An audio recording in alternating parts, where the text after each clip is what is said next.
Interseccionalidade. Definição. O que é a interseccionalidade? A interseccionalidade considera que várias formas de estratificação social, como classe, raça, orientação sexual, idade, religião, crença, deficiência e gênero, não existem separadamente uma das outras, pois estão intrinsecamente ligadas. Assim, o termo é usado para fazer referência às formas como diferentes marcadores sociais interagem entre si, influenciando a forma como experimentamos a vida em sociedade. Como surgiu a interseccionalidade? O conceito nasceu no final da década de 80. Acredita-se que a professora e defensora dos direitos civis, Kimberly Crenshaw, foi a primeira intelectual a sistematizar a ideia de interseccionalidade, em seu artigo publicado em 1989. Ela definiu como um método para compreender a maneira como múltiplos eixos de subordinação se articulam e como é importante pensar em estratégias para superá-los. Aplicação. Como se aplica a interseccionalidade? Durante o processo de pesquisa, pude encontrar textos que utilizam da interseccionalidade como um método de análise para projetar produtos e serviços que alcancem de forma mais direta o público, melhorando a experiência do usuário. Porém, acaba sendo uma narrativa muito mais comercial do que de reflexão dos marcadores sociais em relação ao design.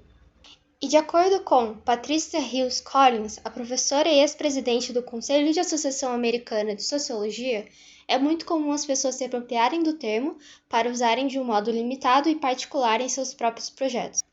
Ela afirma que, para que a interseccionalidade realize plenamente seu potencial, deve-se refletir criticamente sobre seus pressupostos, epistemologias e métodos, proporcionando assim uma interrogação abrangente sobre o potencial da interseccionalidade para remodelar o mundo. Nos exemplos de hoje, uma abordagem interseccional é um dos meios possíveis para apoiar uma abordagem inclusiva dentro da área da tecnologia e do design, capaz de examinar quais são as experiências e identidades dos indivíduos em relação ao poder e privilégio. Porém, no workshop realizado em Portland no ano de 2017, uma das pautas levantadas é de como os métodos tradicionais de pesquisa, como por exemplo, entrevistas, formulários, personas, entre outros, não são eficazes entre determinados grupos. Isto é, esses processos, eles não levam em conta as dificuldades e barreiras enfrentadas por comunidades marginalizadas ou que sofreram algum tipo de discriminação. Apesar de ter cada vez mais um crescente interesse em projetar tecnologias que abordam os desafios enfrentados por comunidades carentes, é necessário que os processos de design sejam adaptados para entender melhor as complexidades que resultem de fato num design de tecnologia inclusiva. Exemplos: GBA+.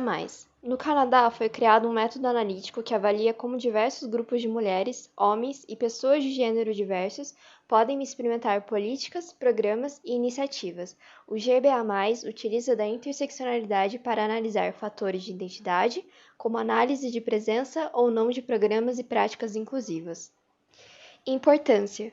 Por que é importante pensar sobre a maneira que abordamos populações marginalizadas nos projetos a partir da interseccionalidade? Por meio de todas as pesquisas, é notório como há uma presença de inúmeras propostas que tentam projetar soluções para essas populações. Porém, muitas dessas propostas podem estar voltadas a uma tentativa muito mais comercial, desconsiderando fatores importantes para ser uma solução realmente efetiva. Portanto, pensar na interseccionalidade pode ser um caminho para mais inclusão no design. Eu sou a Lígia e esse foi a letra I de interseccionalidade do alfabeto crítico.